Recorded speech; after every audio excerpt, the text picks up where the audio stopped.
Yes. In your question, C1, C2, C3, C4, and C5 are connected in a spatial order, and this is the battery. And we want to know that what is the its क्या बोल रहा हूँ उसको मैं equivalent circuit. सो ये इसको देख के ऐसा लग रहा है कि जैसे it is in series, but actually it's not. This type of circuit is called mixed combination. इनको हम बोलते क्या है? मिक्स्ड कॉम्बिनेशन बोलते हैं.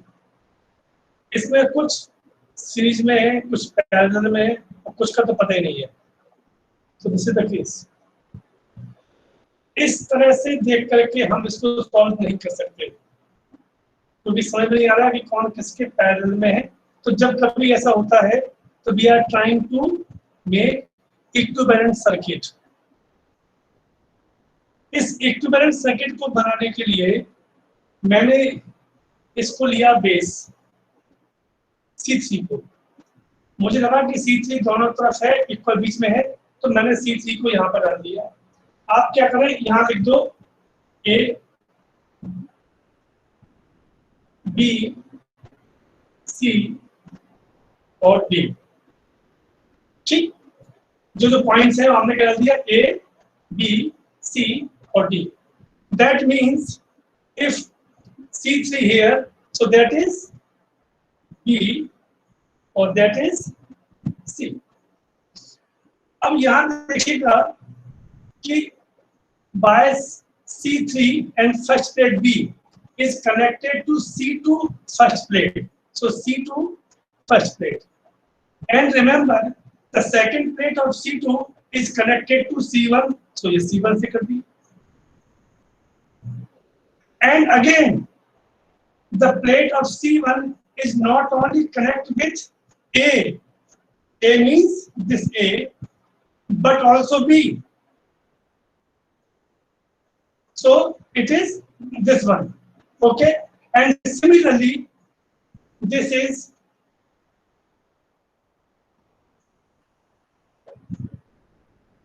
C3. So this is C3. हाँ ये C3, हाँ ठीक, ये C, and this is C4 and this is C5. आप यहाँ भी देख सकते हो बेटा कि इसका जो कनेक्शन है C का इससे मिला हुआ है C4 से, C4 का C5 से क्या है, तो ये यहाँ नोट किया जाता है. Now this is called Wheatstone bridge style. It is a type of Wheatstone bridge. अब यहाँ पर आप मुझे बताइए कि इनकी वैल्यू कितनी कितनी थी, C1, C2, C3, C4, C5. Ayush पता है आपको? जी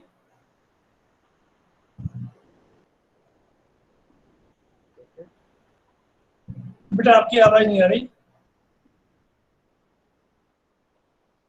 ओके, सो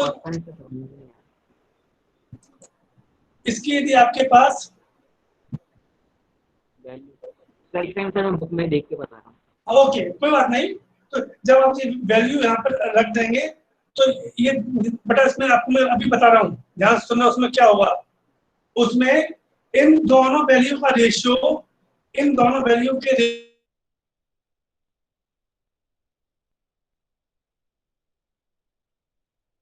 ऐसा हो रहा है तो आप इसको यहाँ से हटा देना. वो क्यों, मैं आपको बाद में बता दूंगा. बस इस स्थिति में क्या हो जाएगा बेटा, ये दोनों हो जाएंगे सीरीज में, ये दोनों हो जाएंगे सीरीज में, तो ये आपस में कैसे हो जाएंगे, पैरेलल में, और इसका आंसर आपको मिल जाएगा. 99.9% बेटा ध्यान देना, आपको जो भी जो क्वेश्चन होगा उसमें इन दोनों का रेशियो इन दोनों के रेशियो के इक्वल होगा. तो आप उसमें लिखेंगे because it is in balanced condition, that is why we remove this capacitor. In that condition, अब तो सिंपल हो गया बेटा आपको. C2 and C4 is in series, C1 and C5 is also in series. सो इनको जोड़ देना इनको, और दे आर इन पैरेलल, तो ये आराम से हो जाएगा। ओके चलो Yes, sir. यस। तो यस्टरडे हमारा टॉपिक क्या था बेटा? Electric current. current. Okay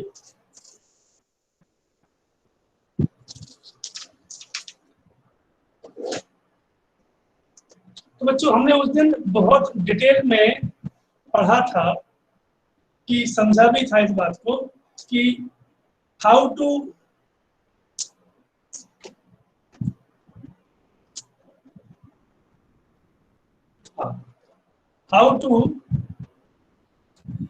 electrons flow और करंट फ्लो, ये हमने पढ़ा हुआ था। ठीक है, अब आगे उसमें मैंने आपसे कहा था बच्चों, आपको याद होगा तो कि if it is a plate and this is the electrons, they are spread on the surface of the conductor. If you connected a battery, what happens? This negative plate repel electrons and this positive plate attract electrons, and motion of electrons start, and this is the cause of electric current.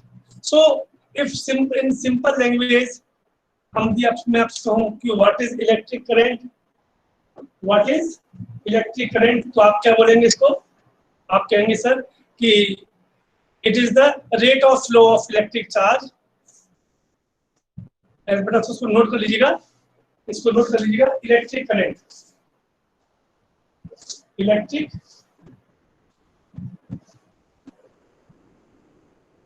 Current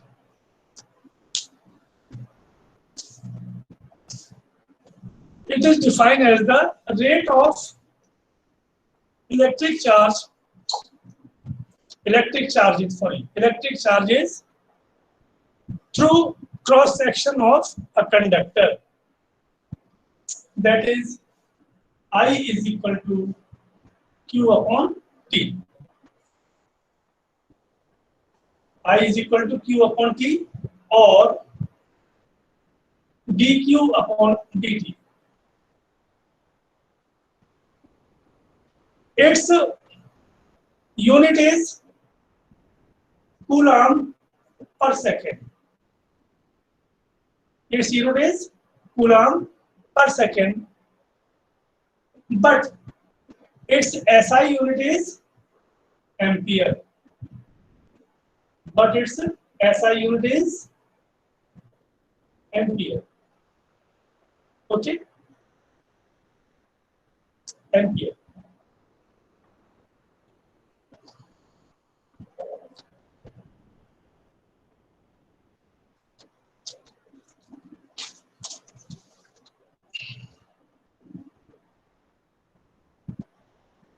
yes बच्चों, अभी हम लोग simple बात कर रहे हैं कि electric current क्या होता है, इलेक्ट्रिक करंट कैसे काम करते हैं, ये है। तो हमने पहले देखा कि इलेक्ट्रिक करंट क्या होता है, flow of charge per unit time. अब यहां पर क्या होगा, हेडिंग आएगा types of current, types of current.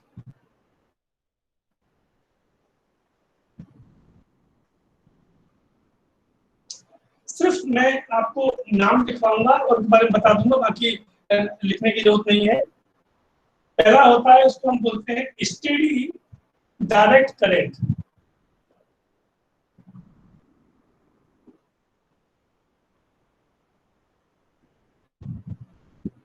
Steady direct current. Now the question, what is steady direct current? इसे भूल जाओ, डायरेक्ट करंट, इसे हम लोग सिंपल भाषा में बोलते हैं DC. Direct current means the direction of current not changing, जिसमें यदि सपोज यदि करंट ए से बी जा रहा है तो वो ए से बी ही जाता रहेगा, that is called steady direct current. और इफ इट इज कांस्टेंट, यहाँ पर दो चीजें होती हैं कि ए से बी जा रहा है लेकिन कभी कम कभी ज्यादा, कभी कम कभी ज्यादा, so it is called variable direct current. If the amount of current remains same, so it is called steady direct current. Second one is called, भैया समझ कह दिया, variable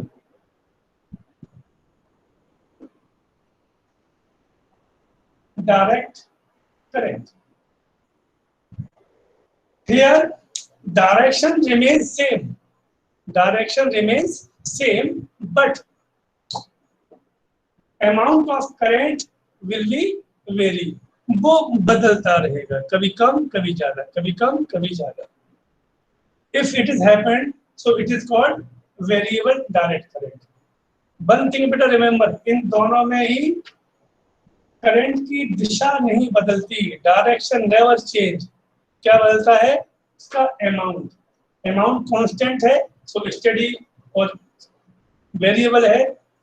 इसमें क्या हो रहा है बेटा, देखो इसमें डायरेक्शन भी सेम है और इसमें अमाउंट भी सेम है. इसमें डायरेक्शन सेम है लेकिन अमाउंट बदल गया. तीसरा होता है, उसे हम कहते हैं alternating current.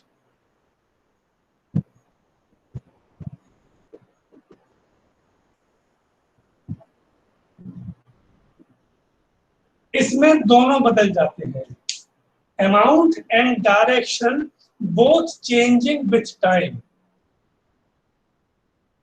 Amount and direction both changing with time is called alternating current. जो हमारे घरों में आता है बच्चों, वो सभी alternating current होता है. और जो हमें बैटरी से मिलता है, जो हमको बैटरी से मिलता है, उसे हम कहते हैं डायरेक्ट करंट. ओके,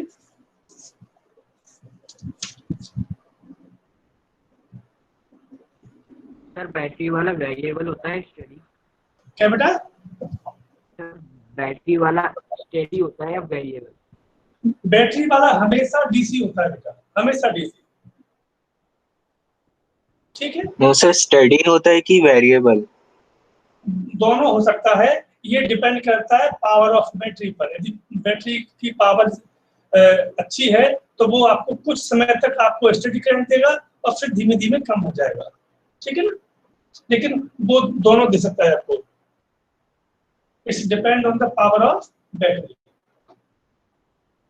अब यहाँ पर एक नया क्वेश्चन आपको लिखना है. ये तो बेटा आपको मैंने बता दिया था कि how to pass the current through the conductor. उसमें मैंने आपसे क्या कहा था कि conductor having free electrons and they are the cause of motion of electric current from itself. Now we have a different word that is called drift velocity. No doubt, drift velocity.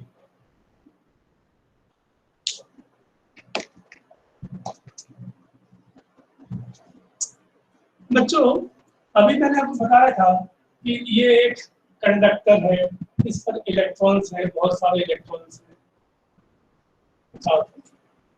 अब जैसे ही आपने इसमें लगाई battery तो electron आगे की तरफ भागते हैं. जब भागेंगे तो क्या हो जाएगा बेटा? वो टकराएंगे. जब टकराएंगे तो क्या हो जाएगा? उनकी स्पीड 0 हो जाएगी.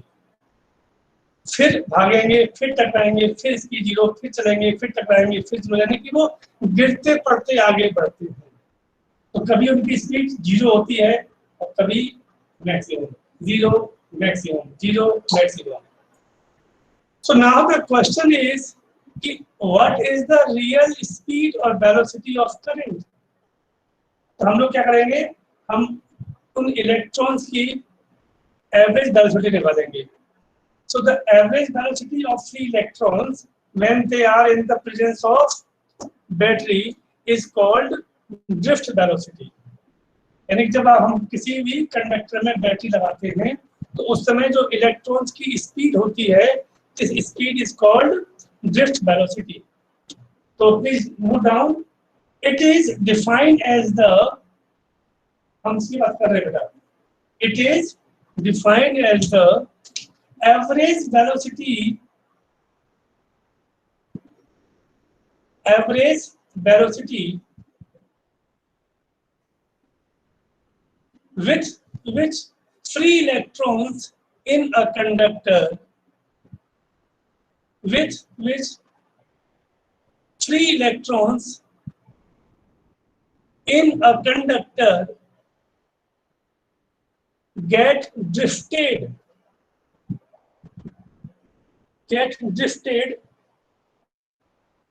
in a direction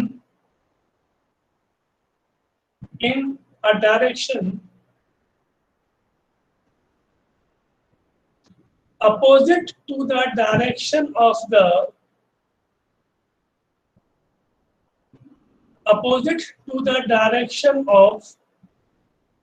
the applied electric field. Applied electric field.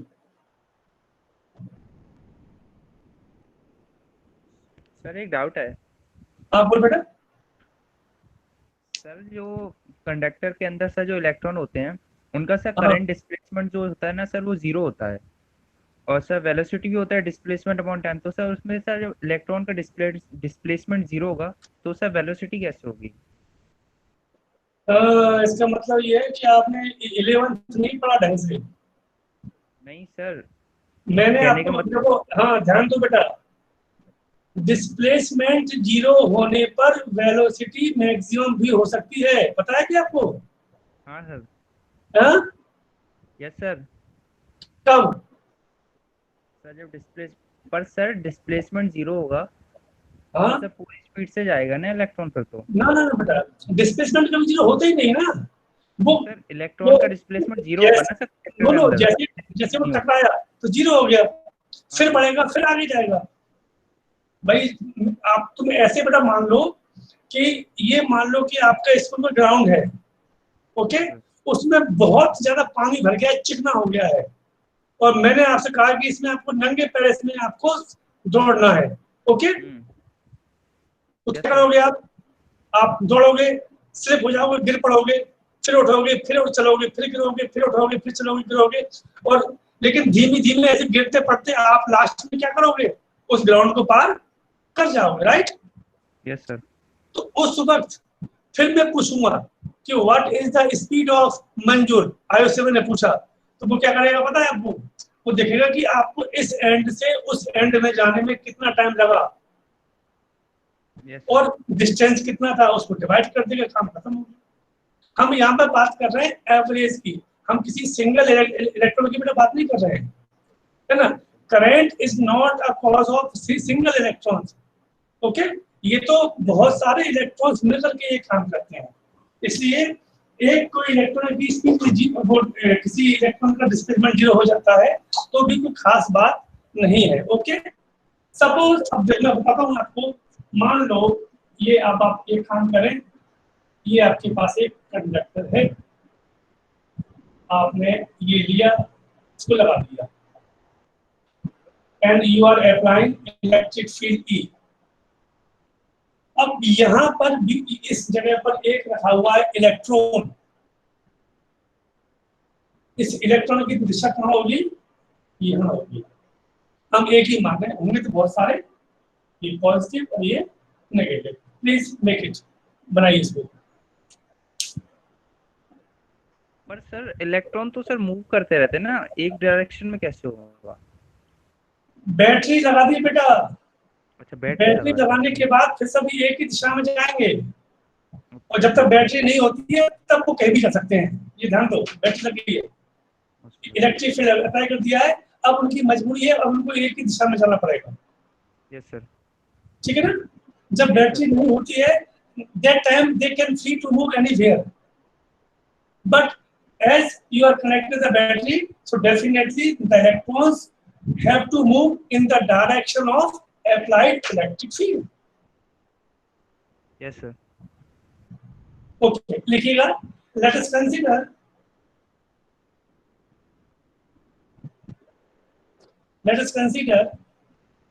under the influence of electric field vector E.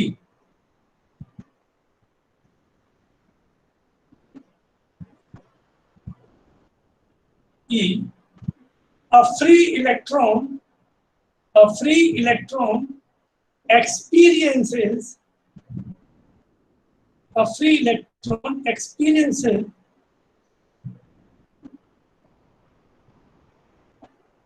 a force which is given by F is equal to QE। ये होता है ना, पढ़ चुके हैं आप लोग, लेकिन यहाँ पर Q नहीं होगा, यहाँ पर क्या होगा, E होगा, E, और साथ में साइन होगा किसका, माइनस का। F is equal to minus E into E, E for electric charge और E electric field.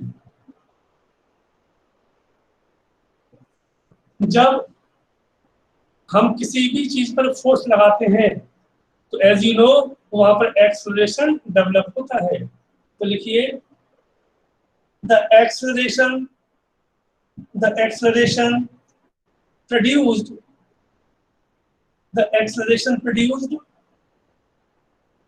in the electron is given by vector A is equal to vector F upon m। ये पढ़ा हुआ formula है, vector A is equal to vector F upon m, where m is mass of electron, where m is mass of electron। Substitute the value, so vector A is equal to minus E upon m। This is acceleration।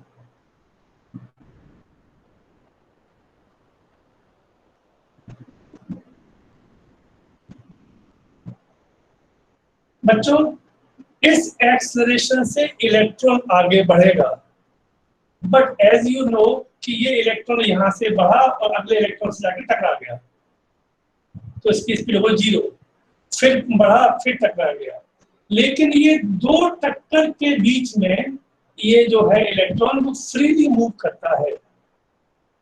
Between two successive collision electron is free, so this time is called relaxation time. ध्यान रखना बेटा, the time between two successive collision of free electrons is known as relaxation time। ये ध्यान देना, इसको लिख लो, याद रहेगा आपको। The small interval of time between two successive collisions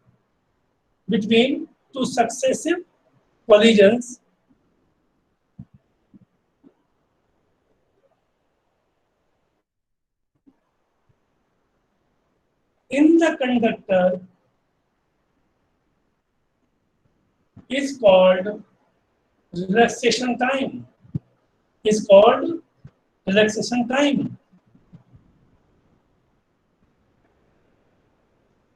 and it is denoted by tau। इसको बताइए होता है symbol tau।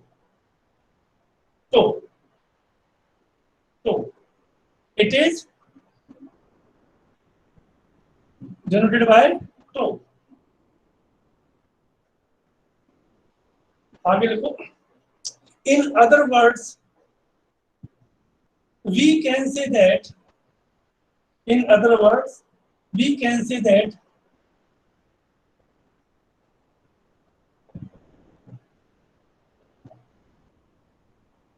the electron accelerates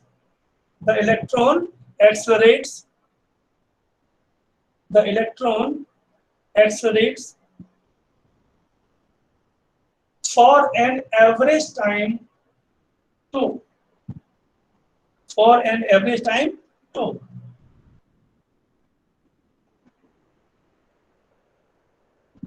इतने टाइम के लिए फ्री रहता है वो, ये मतलब है। Therefore, drift velocity is given by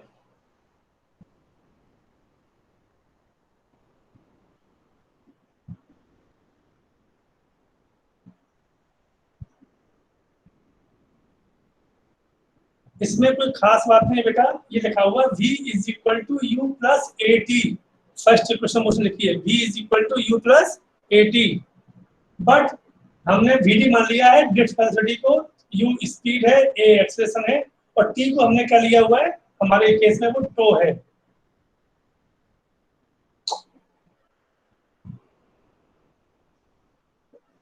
in general u is equal to 0, क्योंकि हर इलेक्ट्रॉन क्या होगा, टक्कर के बाद पहली बार बढ़ेगा तो उसकी स्पीड कितनी होगी, स्टार्टिंग में 0। So G D is equal to a की रखो value minus E vector E tau upon M.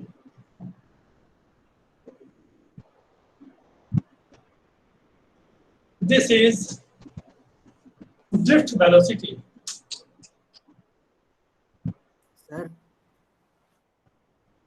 This is the formula of drift velocity. It is clear that E and M both are constant, right? क्योंकि E charge of electron है, हमें पता है कितना होता है 1.6 इंटू 10⁻⁹ कूलम। M क्या है, मास ऑफ इलेक्ट्रॉन है, ये भी नहीं बदलेगा। That means drift velocity is depend on two things. First electric field and second drift velocity। मतलब यदि जितना अधिक इलेक्ट्रिक फील्ड लगाओगे स्पीड उतनी ज्यादा होगी, और टो का समय जितना ज्यादा होगा, यानी कि जितनी देर के बाद, जैसे कि मैंने भी आपसे कहा, मतलब से मैंने कहा था कि तुमको ग्राउंड पार करना है और ग्राउंड गीला है तो क्या आप स्लिप हो जाएंगे, तो आप जितनी जल्दी स्लिप होंगे तो आपको उतना ही ज्यादा टाइम लगेगा, और आप थोड़ा देर से स्लिप होकर गिरेंगे तो आप जल्दी पहुंच जाएंगे। यानी कि आपके एक बार उठ करके गिरने के बीच का जो समय जितना बढ़ जाएगा तो उतना ही आपकी स्पीड लगातार बढ़ती चली जाएगी।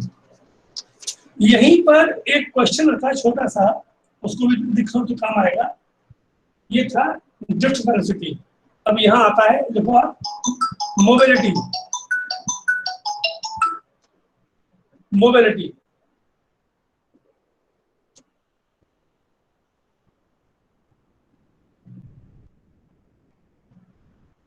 Mobility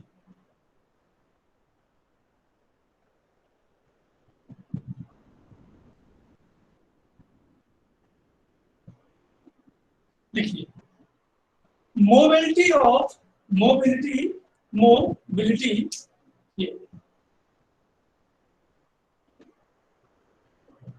mobility of charge carrier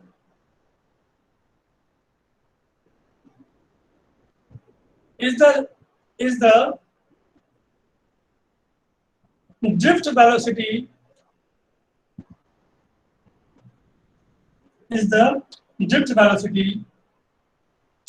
per unit electric field,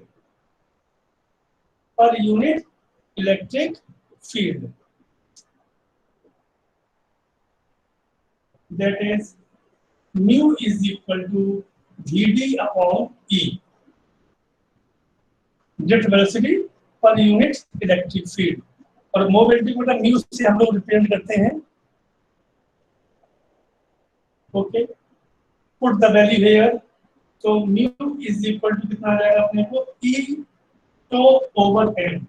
minus sign हमने लगाए क्योंकि हम इसकी केवल मैग्नीट्यूड की बात कर रहे हैं।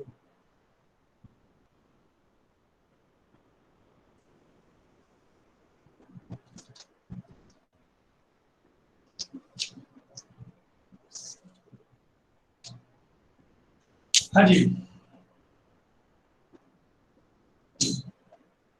अब मुझे बताइए 2 मिनट के अंदर में इस मोबिलिटी की यूनिट क्या होगी और डायमेंशनल फार्मूला।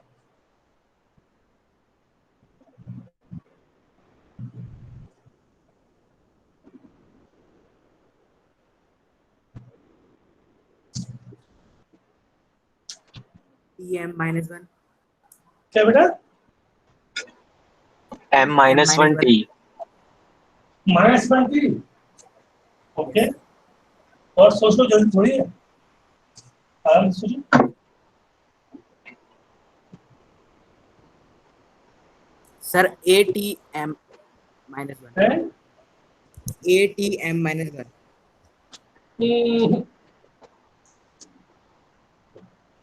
सोचो सोचो बेटा, कैसा मिनट।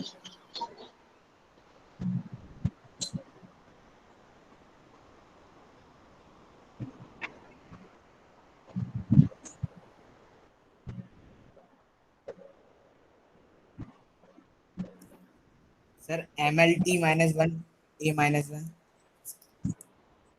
ये बता दो मुझे केवल कि आप लोग यूनिट कैसे लिखते हो। What is the method of right unit, ये आपने 11th में पढ़ाया गया होगा आपको।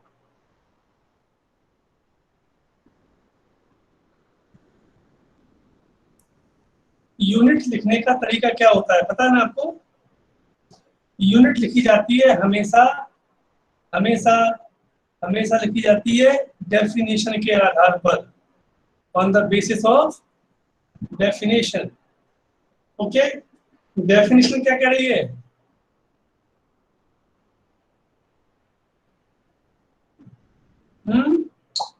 BD/E क्या लिखा गया आपको, drift velocity per unit electric field. Drift velocity और वेलोसिटी एक ही बात होती है ना। तो वेलोसिटी की यूनिट क्या होती है, जल्दी बोलो। Metre per second metre per second. और ये क्या लिखा है इलेक्ट्रिक फील्ड, इसकी क्या होती है, एम्पियर न्यूटन/कूलम। मीटर पर। तो क्या हो जाएगा, मीटर अपॉन सेकंड या ये कूलम अपॉन न्यूटन। तो क्या होगा यार, मीटर कूलम न्यूटन इनवर्स और सेकंड इनवर्स, ये आ गई। आई समझ में, मीटर कूलम न्यूटन पर सेकंड। हो गया। अब जल्दी से बताओ इसका इसका डायमेंशन फार्मूला बताओ कितना आएगा।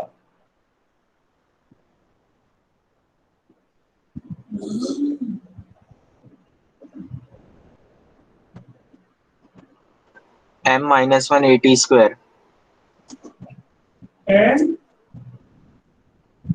-1 m-1 AT square। m -1 और AT square। AT square. ठीक है, देखते हैं अभी क्या होता है।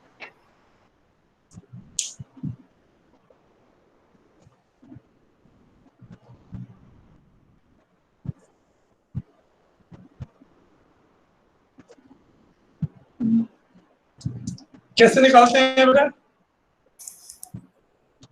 ये लिखा है meter coulomb newton second. Meter का क्या होगा, एल, मीटर है ना, एल। ये क्या लिखा है, कूलम। कूलम का क्या होता है, एटी। ये क्या लिखा हुआ है, न्यूटन। इसका क्या होता है, इसका होता है MLT-2। मगर ये इनवर्स में है तो उल्टा कर दो, तो M inverse L inverse T square. इसके बाद क्या है, सेकंड। सेकंड कैसा है, इनवर्स में यानी कि T-1। T-1 से ये कट जाते हैं, M माइनस M का L, L और L भी आपस में कट जाते हैं। A और T स्क्वायर बचता है, A और T स्क्वायर। बिल्कुल सही है, बिल्कुल सही है बेटा। ये ध्यान रखो, इसमें एक नियम होता है, उस नियम को कभी मत भूलिएगा कि सिस्टम से चलता है। यदि आप, ये मुझे भी याद नहीं है इसलिए मैंने भी इसको निकाल के देखा, क्योंकि इतनी सारी मुझे भी याद नहीं रहती हैं, आपको भी याद नहीं रहेंगी, मगर आपको ये निकालनी पड़ेगी। तो इसलिए मुझे नहीं पता था कि इसने सही कहा, इसलिए मैंने चेक किया और वो सही निकला। तो ये थोड़ा ध्यान रखिए बच्चों कि सिस्टम से चलना चाहिए। तो ये मत देखा करो कि लास्ट में फार्मूला क्या आया है। यूनिट हमेशा डेफिनेशन से निकलती है, ध्यान देना बेटा। मैं बेटा बहुत बड़ी बात कर रहा हूं आपसे,